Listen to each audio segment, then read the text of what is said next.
Thénardier's inn was very good. While guests and visitors ate and drank noisily, Cosette, now 8 years old, sat in her usual place under the kitchen table. Dressed in rags, she knitted woolen stockings for Éponine and Azelma. One evening, Madame Thénardier ordered Cosette out into the cold to fetch water. The nearest water supply was halfway down the wooded hill on which Montfermeil stood, and Cosette hated fetching water, especially in the dark. Miserably, she picked up a large empty bucket that was almost as big as she was, and was walking with it to the door when Madame Thénardier stopped her. "Buy some bread on the way," she said, giving the girl some money. Cosette took the coin, put it carefully in her pocket, and left. She was cold and hungry as she dragged the bucket behind her along the crowded street. But she could not resist stopping in front of one of the stalls. It was like a palace to her, with its bright lights, shining glass, and pretty objects.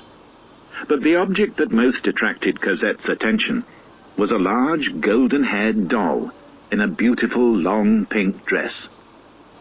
All the children in Montfermeil had gazed with wonder at this doll, but nobody in the village had enough money to buy it. Cosette gazed at the doll for several minutes, but remembering her job, she sighed and continued on her way. She had soon left the colourful lights and the happy laughter of the village behind her, and was running down the hill into the frightening darkness of the wood. Finding the stream, she bent forward and began to fill her bucket. She did not notice the coin that Madame Thénardier had given her for the bread fall out of her pocket into the water. When the bucket was full, she gripped the handle with her tiny frozen hands and tried to pull it back up the hill. But the bucket was so heavy that after a dozen steps she had to stop for a rest. She managed a few more steps and stopped again.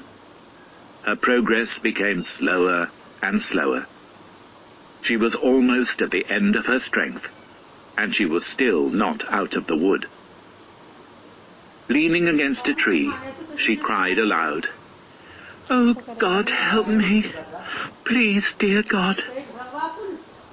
Suddenly, an enormous hand reached down from the sky and took the bucket of water from her. Looking up, Cosette saw a huge, white-haired man standing next to her. He looked very strange, with his tall black hat and long yellow coat. "This is a very heavy bucket for such a small child," he said gently, looking down at her from his great height. For some reason, Cosette was not afraid. There was something about his eyes, filled with a strange sadness, that she liked and trusted. She let him carry the bucket up the hill, and as they walked back towards the village, she told him everything about her life with the Thénardier. The old man listened with great interest, and asked her many questions. As they were approaching the inn, Cosette turned to him and said, "May I have the bucket now? If Madame Thénardier sees that someone has been helping me, she'll beat me." The old man gave her the bucket, and they entered the inn together. "What took you so long?" Madame Thénardier said angrily when she saw the little girl. "This gentleman wants a room for the night," Cosette said, trembling with fear, expecting to be beaten. Madame Thénardier glanced at the old man without interest. She could tell from his clothes that he probably had no money. "I'm sorry, the rooms are full," she said.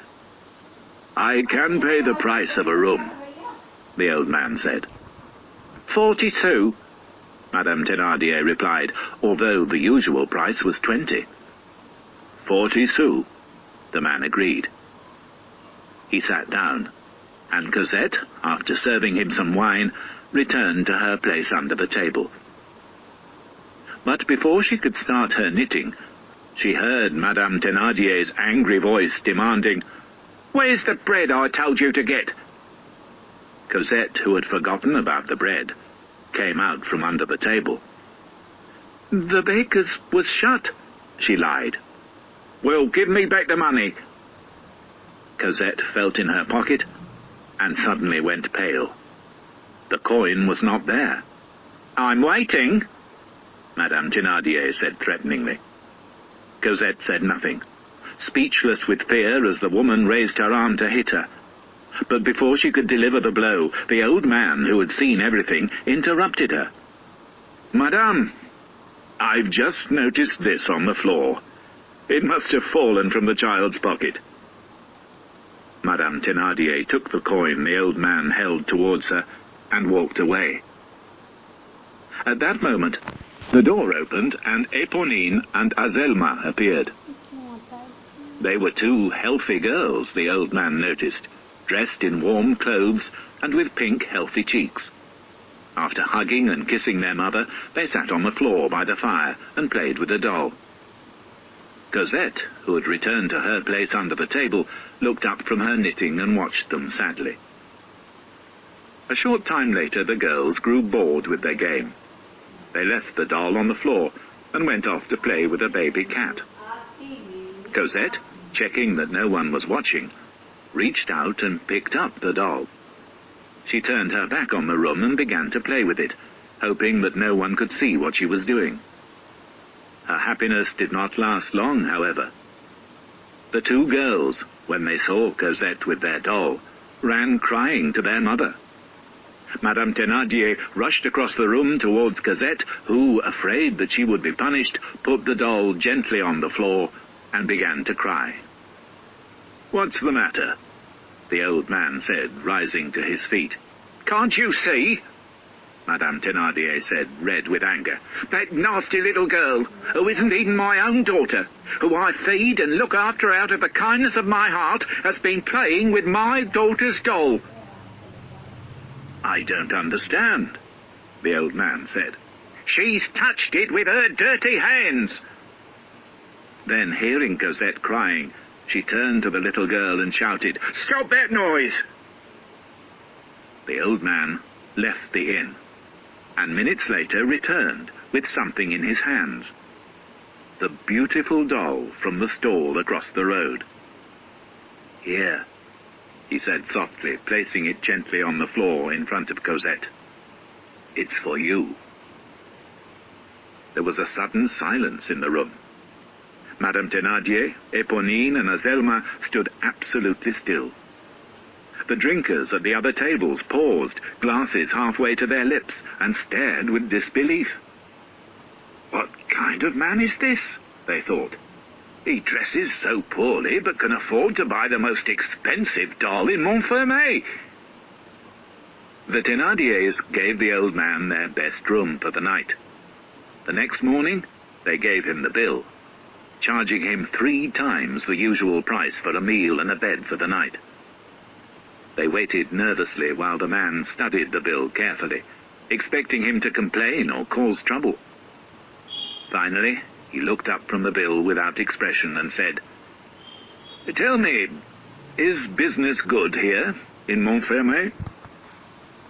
"Times are very hard," Madame Thénardier replied immediately. "This is a poor country.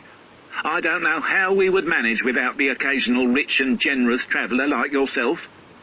We have so many expenses.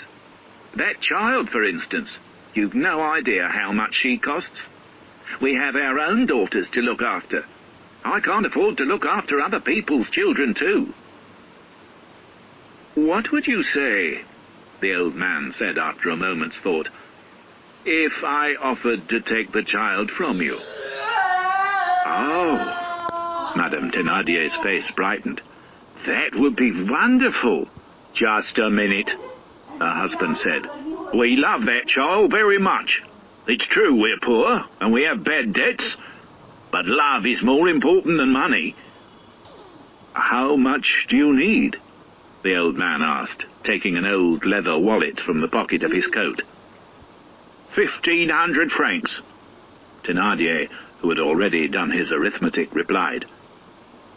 The old man put 3 500-franc notes on the table and said, without smiling, Now fetch Cosette." When Cosette came downstairs, the old man gave her new clothes to wear, a black woolen dress, black stockings, scarf and shoes. Half an hour later, the people